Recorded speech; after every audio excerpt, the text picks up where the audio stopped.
Sometimes in life, past you does present you a favor. For example, sometimes past me will buy a book that I turned out not to need in that moment, and I'll just shelve it. And years on, I'll want to tell a certain story or simply know something for my own edification, something that can't be found thoroughly or properly online.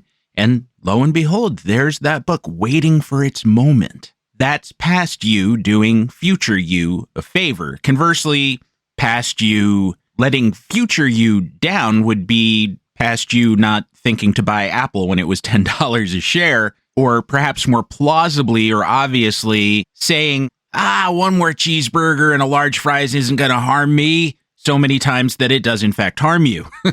Now, when it comes to baseball stories, sometimes past me does future me a favor by writing down some ideas that he didn't know what to do with then, but feels that future space age me will have a better idea of what to do with them and will be able to tell a really successful story with them, if I've ever told a really successful story in my life. Now, when he's operating at his peak powers, past me thoroughly documents what he was thinking, supplies future me with some context. Now, past me, just like present me, and probably future me, is not infallible. Yes, I would say that is a probability. He's a highly flawed human being prone to mistakes. He just hopes that future me will have learned from his errors and make fewer mistakes, or at least different ones. There are so many possibilities. Let's go around the diamond. E1, E2, E3, E4, E5, E6, E900, E901. It's crowded in there on the dirt of mistakes. The reason I bring this up is that I find myself looking at something that past me saved, but past me failed present me by not providing context or provenance for this image. It's just 4 words from a newspaper article or perhaps a book, plus a 2-word attribution, that is a name. The 4 words are, I don't like him. And the attribution is to Casey Stengel. Who did Casey not like? When did he not like him? I don't know. Joseph Goebbels? Spiro Agnew? Darth Vader? No clue. Could have been anyone. So thanks a lot, past me. But I will say this much. Given the present arc of our lives, if I quote Casey by saying, I don't like him, 3/4 of you will have a pretty good idea of who I'm talking about, and the other 25% will be close enough. I don't like him. Casey Stengel. And so as you and your pony ply the gray borderlands and come to that final bridge out, and the black-garbed guard at the gate asks you for the secret phrase that will guarantee your good conduct and vouchsafe your passage, let these words, I don't like him, suffice for the password that will gain you entry into the infinite inning.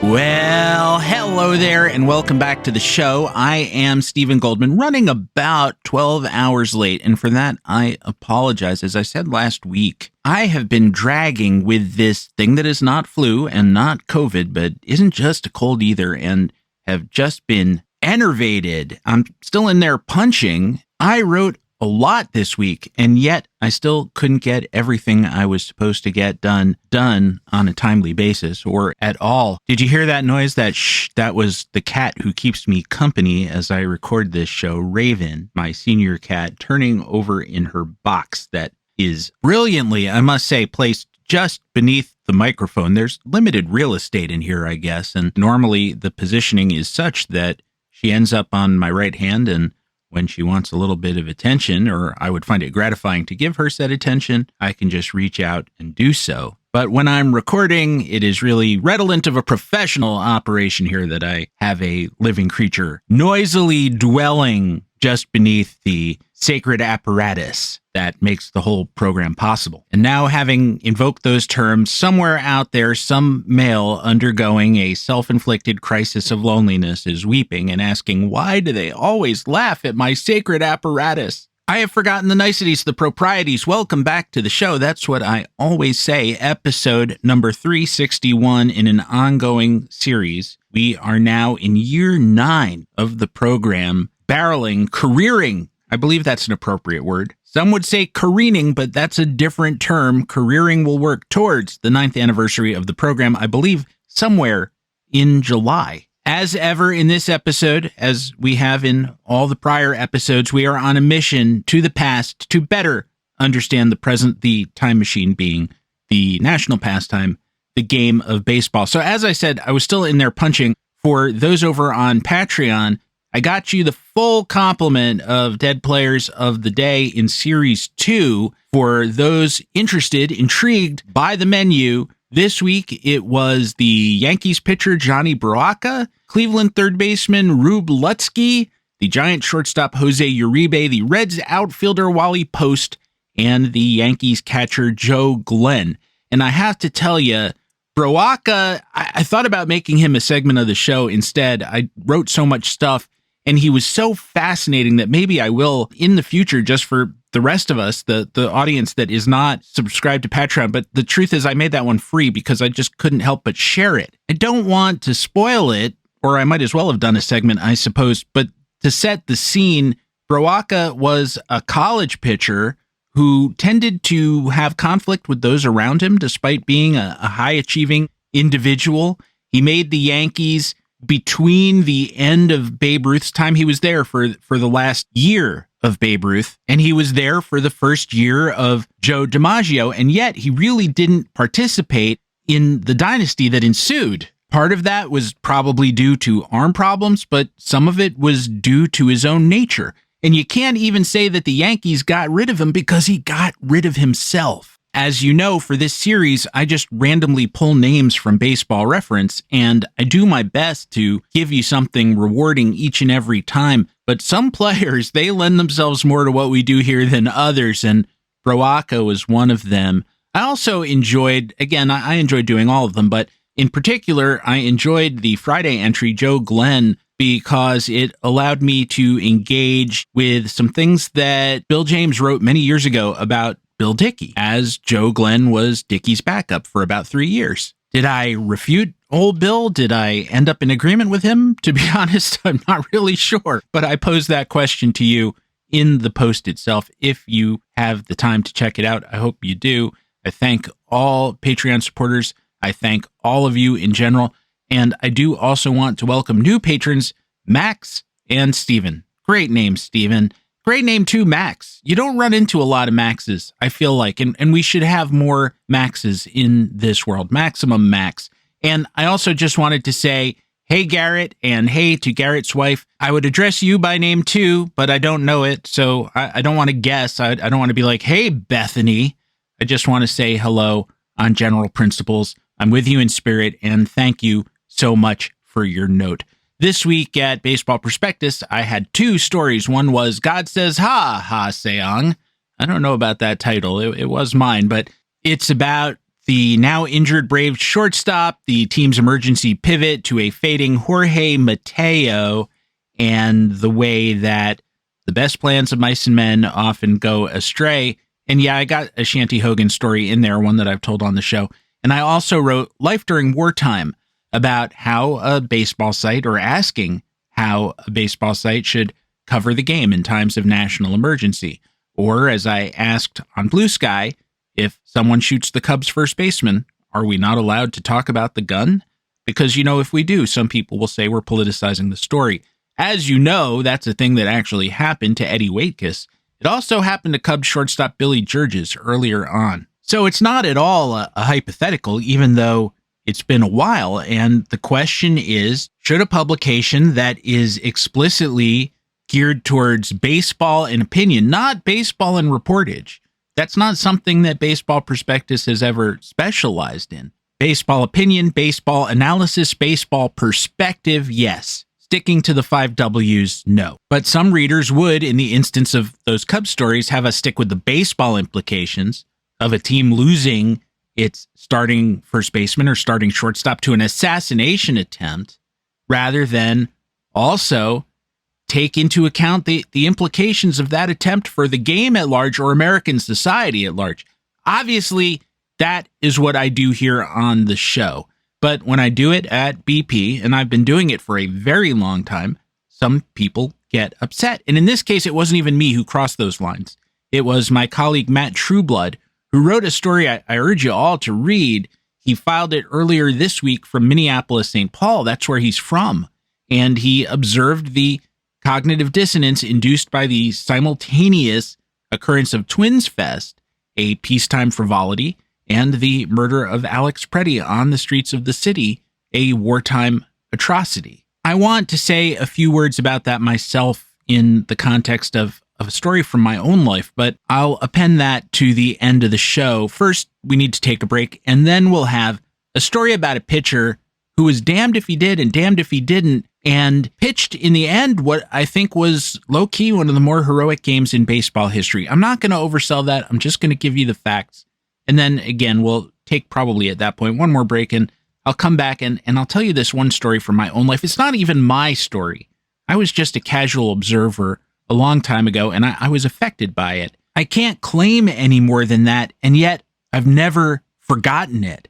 And somehow events on the streets of Minneapolis with both Renee Good and Alex Preddy coming to, it seemed to me, an unjust and untimely ending to their lives via a criminal taking of their time, brought this not really even an experience back to the forefront of my mind. And it's an imperfect analogy. I know it is, but we also don't have perfect analogies because we haven't gone through this exactly this way. And I know that there is a portion of the American public, the non-white portion, which would be very justified in saying, no, actually, we've been going through this for a while. The whole randomly being yanked off the streets and killed sort of thing. You might have seen some of the protests in the past, maybe, kind of. And far be it from me to gainsay that, but I would note that we haven't had it in this organized, systematic invasion of 3,000 masked posse members. Minneapolis, St. Paul is under occupation, and no one can even tell you why. Some immigrants participated in fraud. Sure, does that require an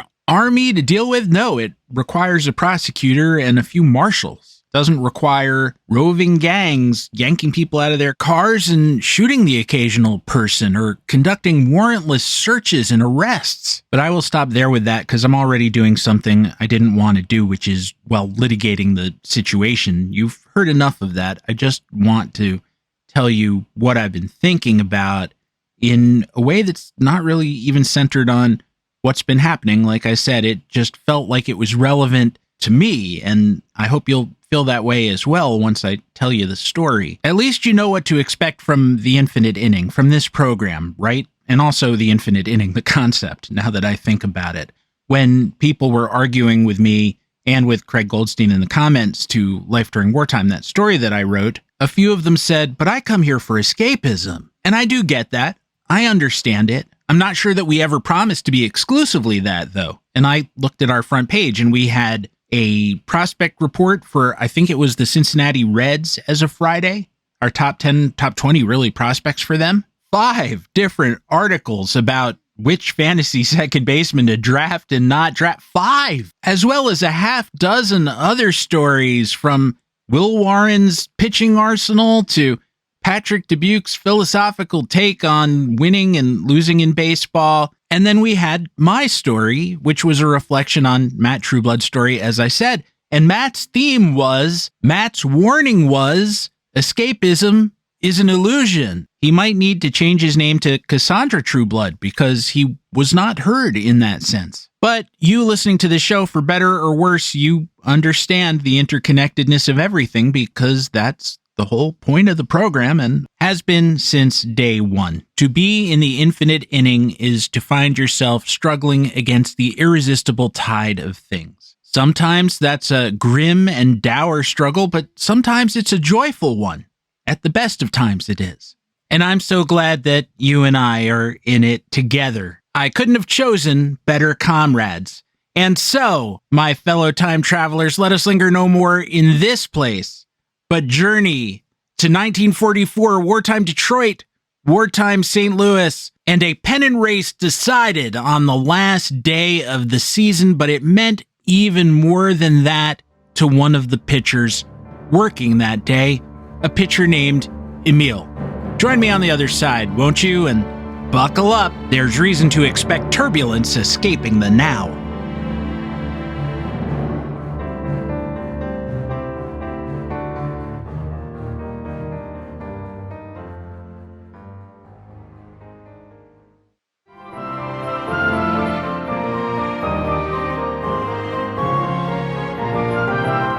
You ever have the urge when you're about to tell a story to break into song instead? Sometimes I wish life were a musical. Somehow, just as I was about to get going here, I started thinking of the Squeeze song Tempted. Tempted by the Fruit of Another. Surely you know it. With the cameo from Elvis Costello. The people keep on grinding. That's not very good, I realize, but he produced the song and I guess interpolated himself into it as well. As Mel Brooks might have said, it's good to be the producer, unless the band hates you, say Todd Rundgren with XTC on Skylarking, which turned out to be a classic in spite of their disapproval of his ideas. I don't know if Tempted really fits this song. It's about a road trip and I guess the seductive power of being away, seeing new places and trying to stay loyal to the person you left behind. I mean, the lyrics are a little obscure, so I'm working kind of hard to make it fit. There was temptation on a road trip in this story. So let's get into it. There were two pitchers, two very accomplished pitchers, known as Dutch Leonard. Dutch the first was Hubert, or Hub, not Cubert. That was an 80s video game that might have come out at about the same time as Tempted, but Hubert. He was a lefty. He came first. He was the dead ball era pitcher who posted the very memorable 0.96 ERA over 224 and two-thirds innings for the 1914 Red Sox. He was also the pitcher who later publicized the letters which ended the managerial careers of Ty Cobb and Tris Speaker because they alluded to betting on ball games. Alluded is too weak a word, probably, but that is not our story du jour, and we have gotten into Dutch the first on a prior edition of this show, I do believe. I want to talk about the other Dutch, Emil, the right-hander, and a certified knuckleballer. He had a long major league career that began with the Dodgers in 1933 and lasted until he was 44 and with the 1953 Cubs. For a guy who threw the flutter ball, he had great control with only 1.9 unintentional walks per 9 in his career. He had a 3.25 career ERA, very good in context, very good now, but his record was only just over 500. He went 191 and 181, in part because he was almost never with the right teams. He was a Dodger when they were mediocre, and then he got hurt. The Senators as they began their final fatal decline, and then with the Phillies and Cubs during lost decades for those teams. So if you look him up, you'll see that some of the little bit of black ink on his baseball card relates to losses. He led the American League in losses in 1940, going 14 and 19, a lot of decisions by our standards, with a 3.49 ERA, and he led the National League in losses in 1948, going 12 and 17 with a 2.51 ERA.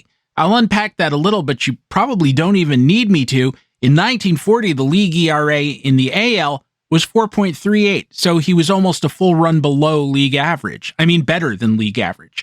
He was in a good pitcher's park, to be fair, but still, in 1948, the NL ERA was 3.95, so again, he was almost a run and a half below.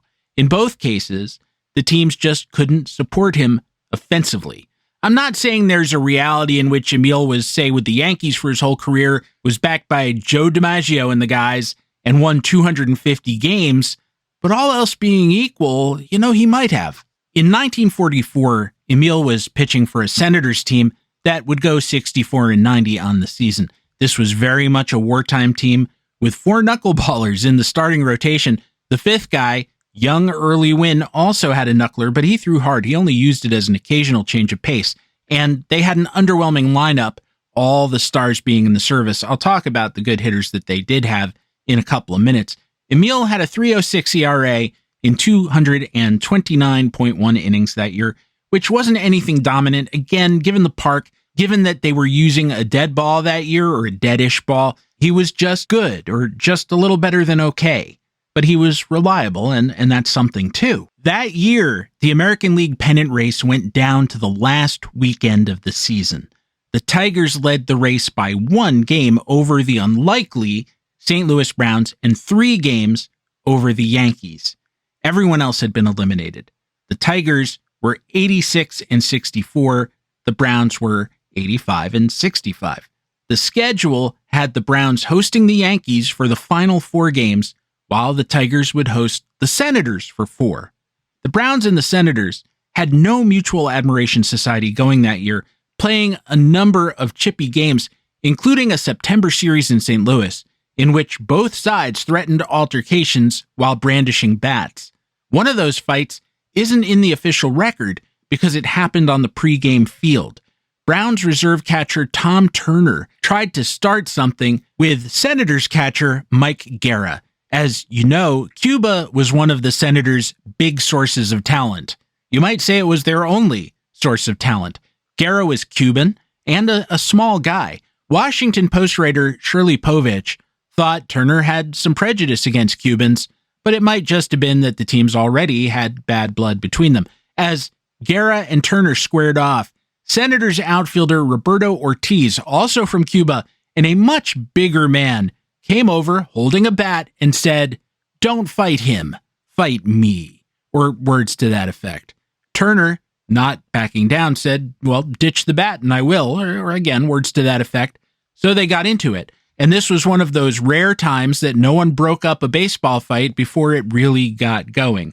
I don't know if there was a clear winner, but it seems like Ortiz broke his thumb on Turner's face and then ended the fight by kicking Turner in the groin. Or, as Red Smith described it at the time, kicking a field goal. The kick was partially blocked, Smith wrote, and the crowd booed. Yes, the crowds at the Roman Coliseum were tough. Now, the Browns held up their end of that final weekend test by beating the Yankees in 3 straight games heading into the final Sunday. Yankees just didn't show up. Combined score of those games, 7-1, with the Yankees shut out on Friday and Saturday. Again, not really a recognizable Yankees lineup. We were in the deep wartime replacement phase of the, Second World War. Imagine the sports talk radio, though, if there were such a thing as sports talk radio. The world was at war. There was hostility enough. We didn't need sports talk radio simultaneously. The Senators took 2 of the first 3 games from the Tigers at Detroit.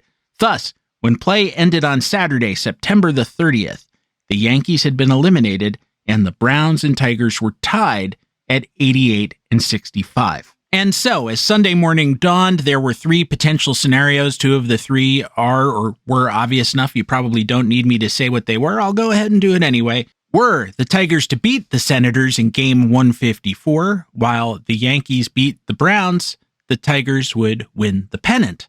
The opposite happened. The Browns beat the Yankees, Senators beat the Tigers, the Browns win the pennant. And finally, both the Tigers and the Browns win or both lose. A 1-game playoff at Detroit would have ensued, with the Tigers having won the coin toss. I bring up these earlier fights between the Senators and what writer Bob Considine not too delicately called manager Luke Sewell's Cuban baiters, that is the Browns, because it's very possible that the Senators were not exactly thrilled to be in the position to beat the Tigers and propel the Browns into the postseason. But ethics and morality compelled them to try their best. And also something else, something that was the opposite of ethics and morality, was attempting to worm its way into the picture.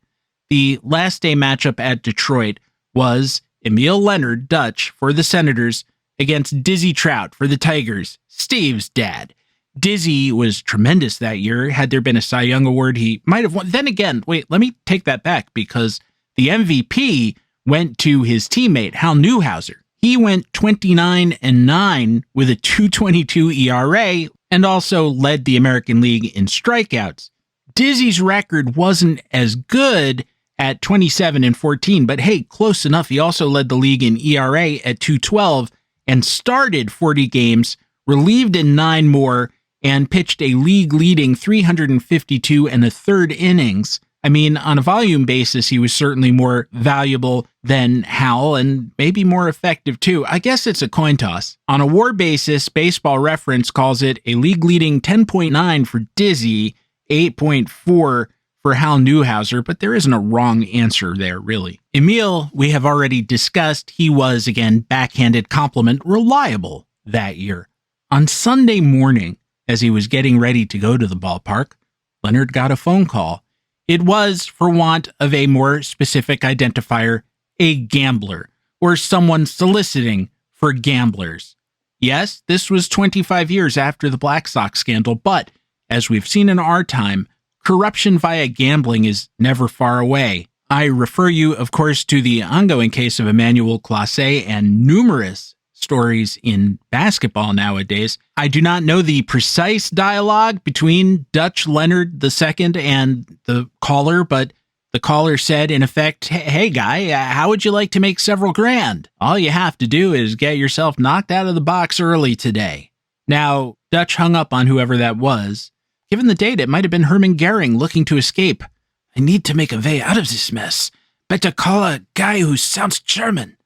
The problem for Emil was that if on the off chance the Tigers did blow him out, he was in trouble, since what happened to him legitimately would have been indistinguishable from him throwing the game at the behest of gamblers. Other pitchers who found themselves in that situation had gone to their managers, explained the situation, and said, I'm not pitching today, because now I'm compromised no matter what I do.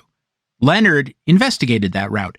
He first went to Senators coach Clyde Milan, a player who totally coincidentally was the subject of one of last week's Dead Player of the Day Series 2 posts over at Patreon.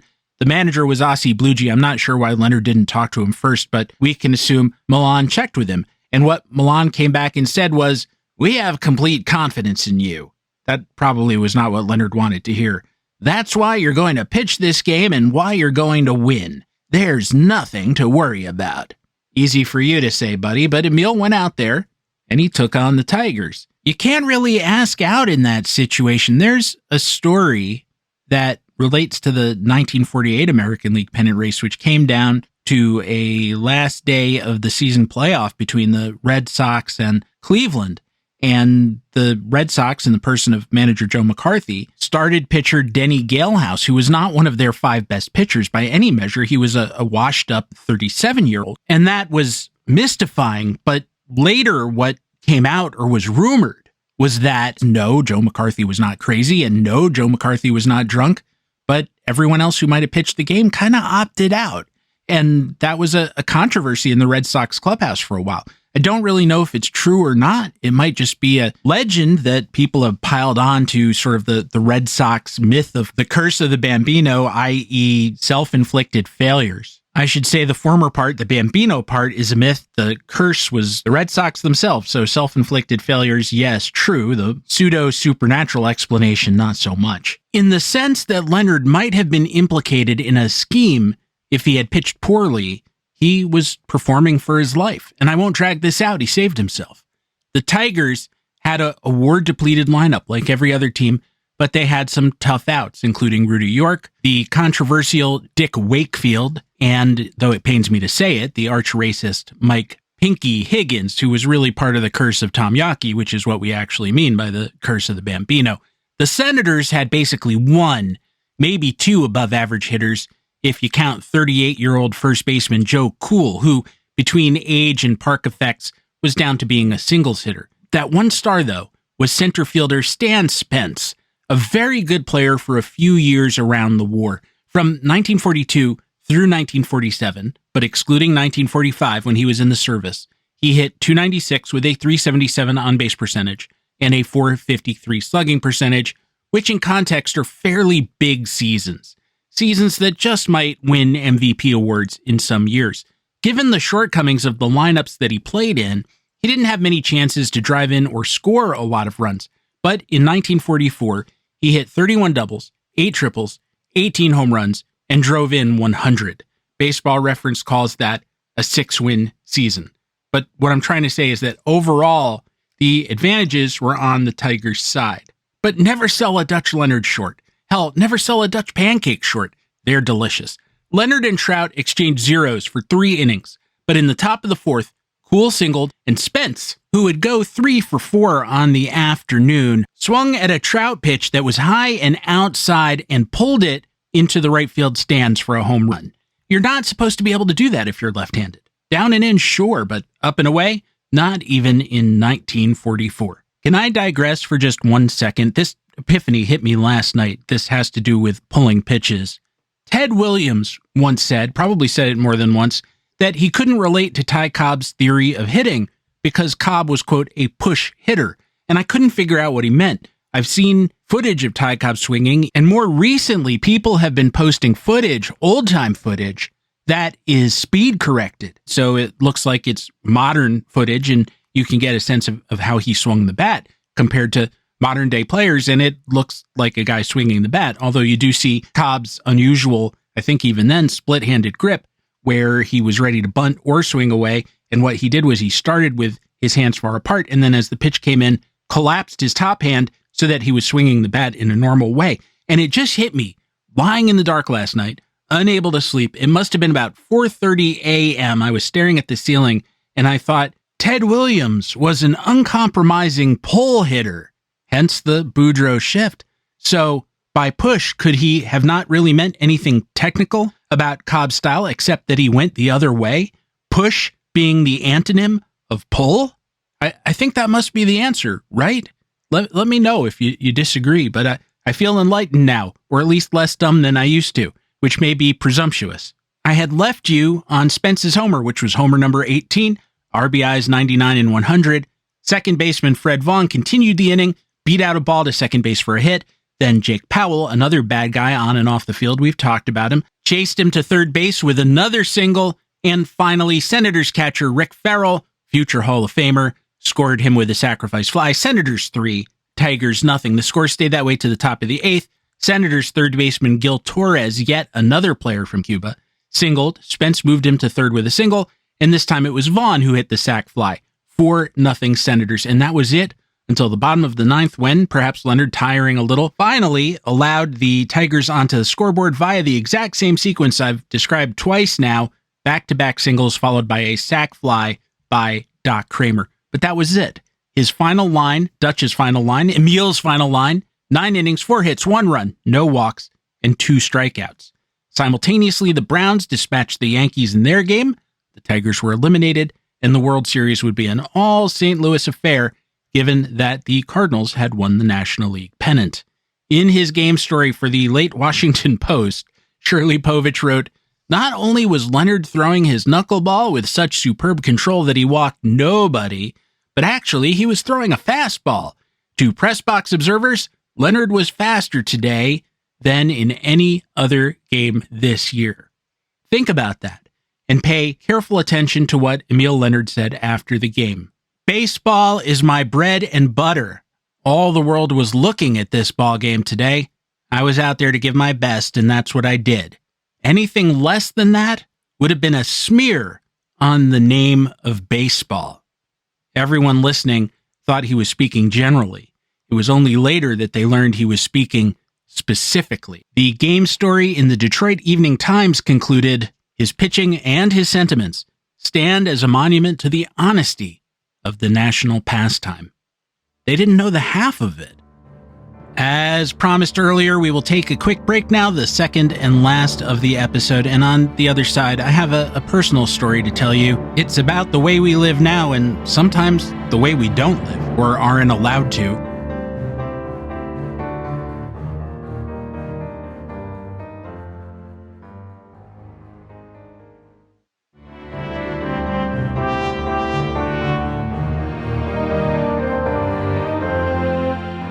Shirley Povich, I referenced him a few minutes ago, who was writing up that Emil Leonard start for the Washington Post, said that before the game he heard someone say, "This is wonderful relaxation for Detroit's war workers." And he figured that was sort of propagandistic, but that's the reason that President Franklin Roosevelt encouraged Major League Baseball to keep going after Pearl Harbor. We all need a break sometimes, even in the midst of war, and that included the factory workers. It's the same reason that some of these same ball players who I discussed in the prior story immediately packed up and went to Europe or went to the Pacific to visit some of the boys in uniform and supply them with some uplift and some distraction before they went back to risking their lives for the national cause. Dutch Leonard was among them, by the way. When you read about soldiers in the line in any war who, due to whatever emergency, have to go hours and hours or days without relief, what happens is that some of them start to crack up because there's only so much stress, particularly of the existential flavor, that the body and mind can endure at one sustained go. And I'm not saying that wartime factory work or what we all do today is as stressful as being under fire. Of course it's not, but in its own way, it wears. And sometimes you've just got to turn it off. You can try dividing your daily 24 hours into 16 hours of work and 8 hours of sleep.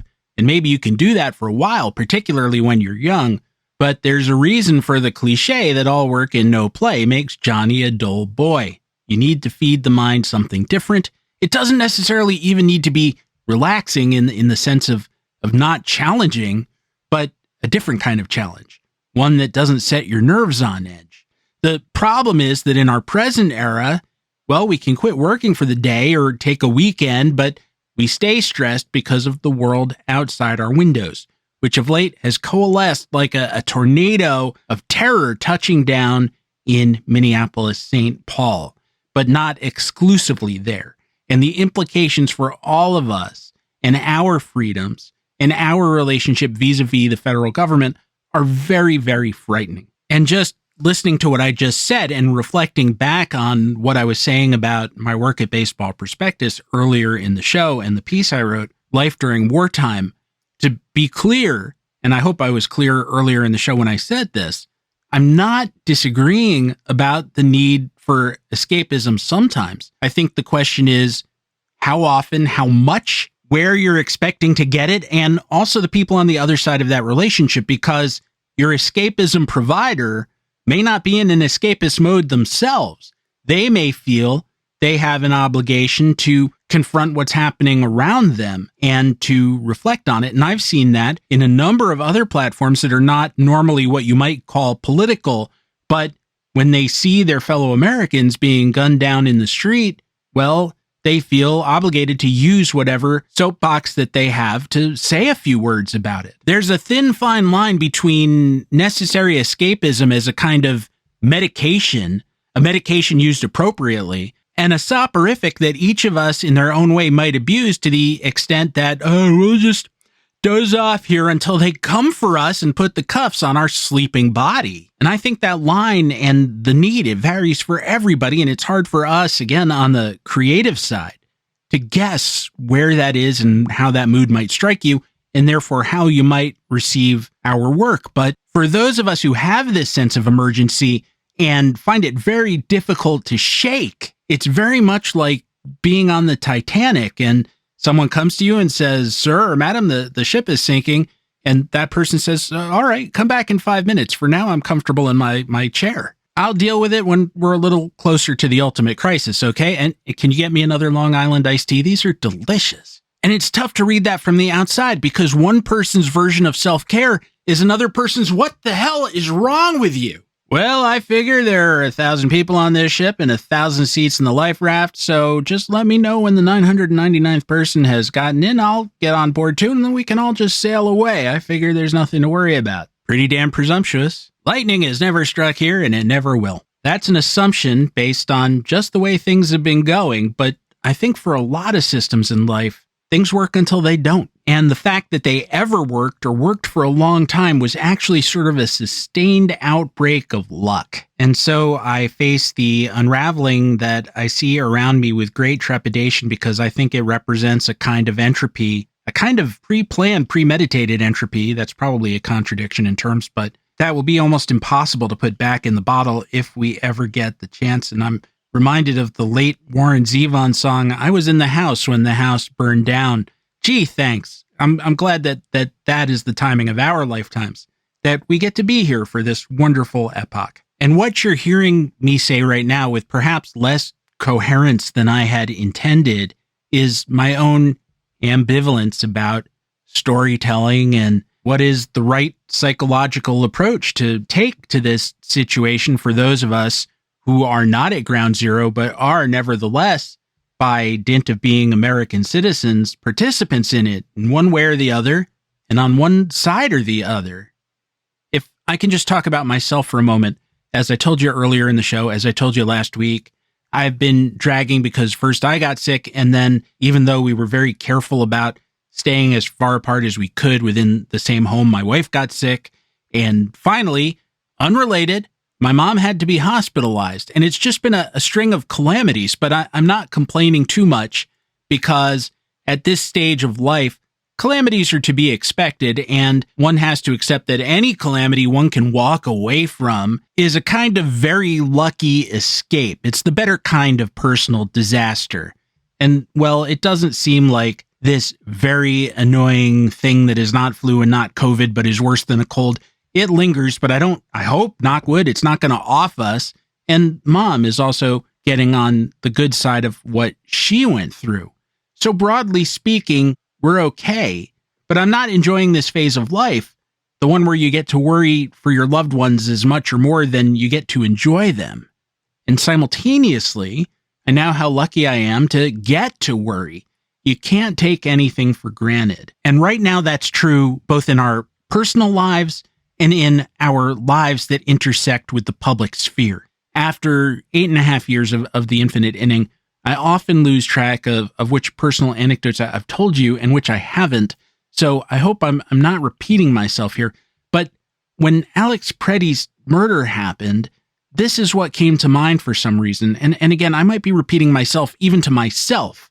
I know I am in some sense, because obviously this is not the first time that I've rehearsed this story in my own mind over the years.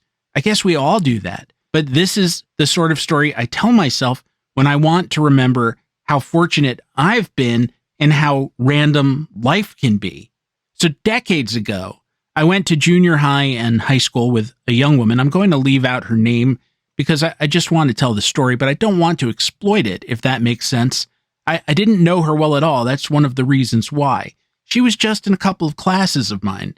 And when we were in the 7th grade, that is when I and this young woman were about 13 years old, she was riding in a car with 3 of her siblings.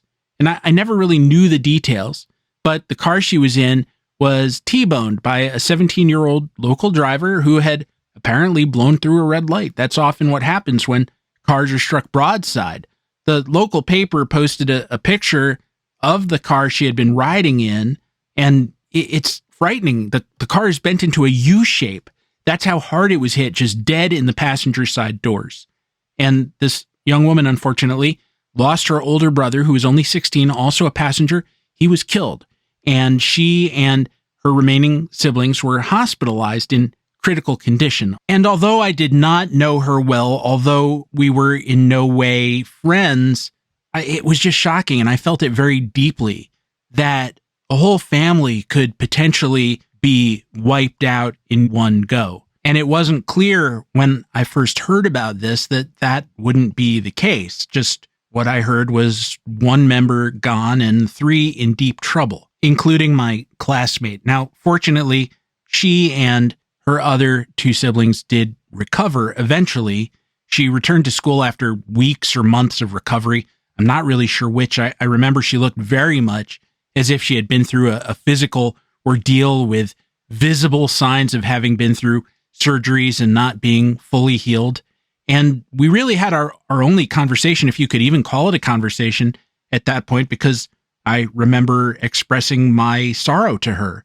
And she said, "Thank you." And that was really it. And there was no real reason for that, except that, well, the school system I went to was not the largest in the world, but depending on how the people in charge routed you, they kind of grouped you in subclasses within your class.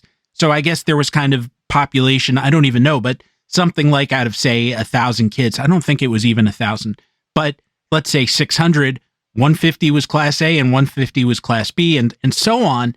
And however things worked out after that year, I was in sort of flock A and she might have been in flock C. And it was just big enough that if they did that to you, even if you had certain courses or programs in common, you might never encounter that person, even in the hallways. I don't think we ever shared a classroom again, even though we were in the same graduating class, and whatever her social circle was, it didn't overlap with mine. And as you well know, after you graduate and go on with life and go through college and start to get into your career and your own family, people like that who are kind of on the fringes of your existence start to fade from your consciousness. But almost precisely 20 years later, I was, powerfully reminded of her because I opened up the newspaper and saw a notice of her death at the age of 33. She had just attended a concert, and she was walking with two friends on the grass along the shoulder of a highway, which it sounds like led to the parking at the venue, but it really doesn't matter. She wasn't doing anything wrong or intrinsically unsafe, but nevertheless, a driver who proved to be drunk and high on pot and cocaine swerved and took her out of this life. And I feel so profoundly sad telling you this, even though I didn't know that girl. Not really. And I certainly didn't know her at all as an adult woman. And yet I can reach out and touch the memory in such a palpable way that it feels as if I did. But more than that, the unfairness of it all, in the manner of her death, it's like a joke, but it's not even funny that she evaded death by automobile once and it kind of came back. No one deserves that, but deserves, of course, has nothing to do with it.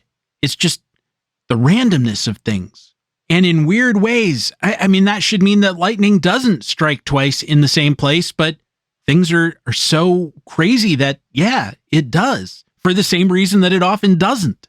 I find that simultaneously profoundly sad and profoundly frightening. And if I could speak with her ghost somehow, I would say, you didn't deserve that. No one deserves that. At the trial of the man who killed her, the defense said, well, he's a veteran. He served in Afghanistan and he was self-medicating because he has PTSD. But rather than wade into that, let's just look at the knock-on effects, the randomness again of the universe, that somewhere, years before that point, George W. Bush or Donald Rumsfeld or Dick Cheney made a series of decisions. And way down the line, the knock-on effect was that this young woman, 33 years old, almost 20 years to the bloody day after her initial escape, near escape, close escape, is punished for the sins of a president or a cabinet. Dominoes fall. She was the 1 millionth domino. She was so far from all that. You've heard the expression, all your sins will find you out. It's biblical. Well, it wasn't her sin that found her out. It was someone else's.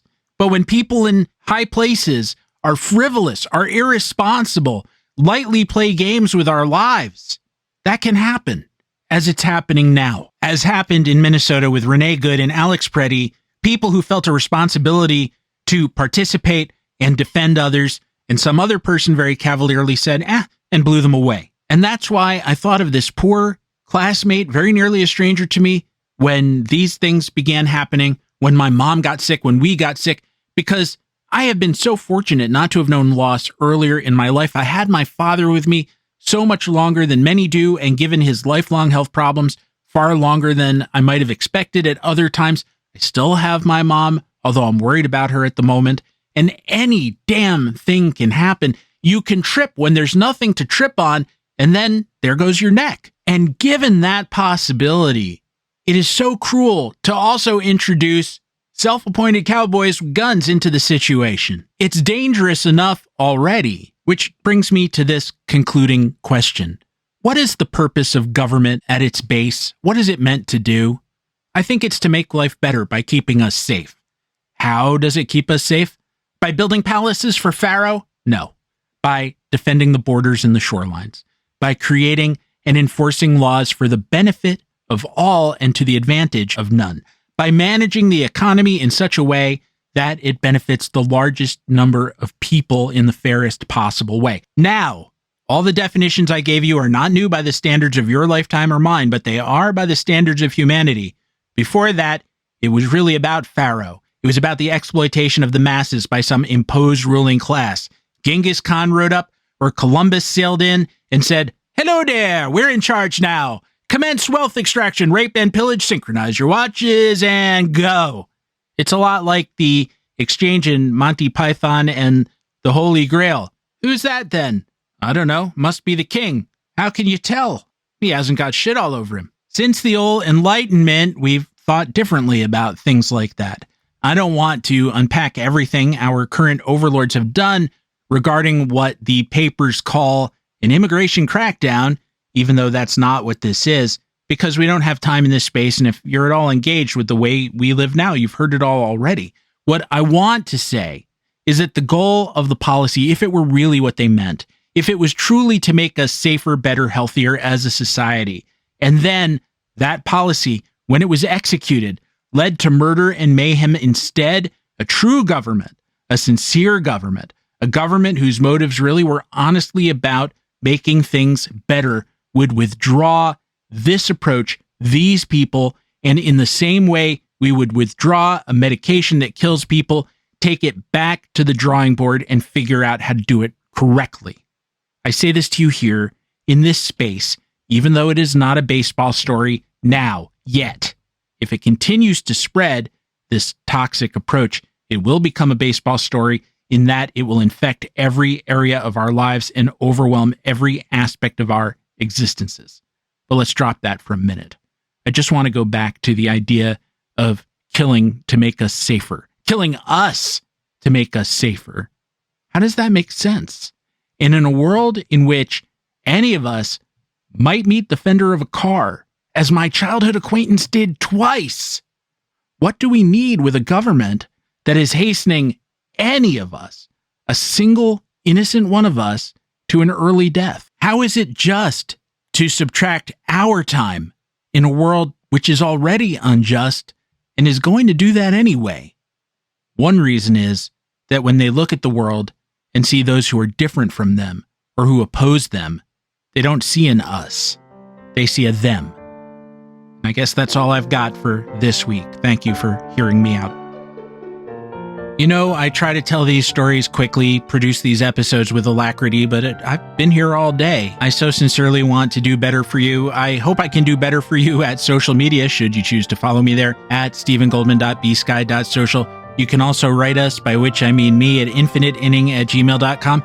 And lately, people who have wanted to support the show or who have supported the show have been reaching me through Patreon via patreon.com/theinfiniteinning, where the dead players of the day rise. And once again, thanks for joining up, Steve and Max. There remains a Facebook group. Simply go to Facebook, search on Infinite Inning. Bang, you're there. I put up a really weak picture of Emil Leonard, but also a pretty good one of my cat, whose snoring I sometimes have to edit out of these episodes. I'm all out of order here. Gear of a rudimentary kind available at the-infinite-creator-spring.com. Original soundtrack available gratis at casualobservermusic.bandcamp.com. And finally, should you find yourself with the proverbial moment to spare, please go to the podcatcher of your choice and rate, review, and subscribe. It helps the show gain attention. At least I think it does. It would be nice to have some attention. And if your podcatcher doesn't let you do those things, suffice it to say, I appreciate that you tried. Our theme song, which you are hearing now and have been listening to throughout the episode, was a co-creation of myself and Dr. Rick Mooring, who says, "I need to make a way out of this mess. Better call a guy who sounds German." Sounds like as good a plan as any. Well, you try to stay safe out there. I will too. And if the ice cream doesn't ditch the tea for the root beer at the dog's picnic, I'll be back next week with more tales from inside the Infinite Inning.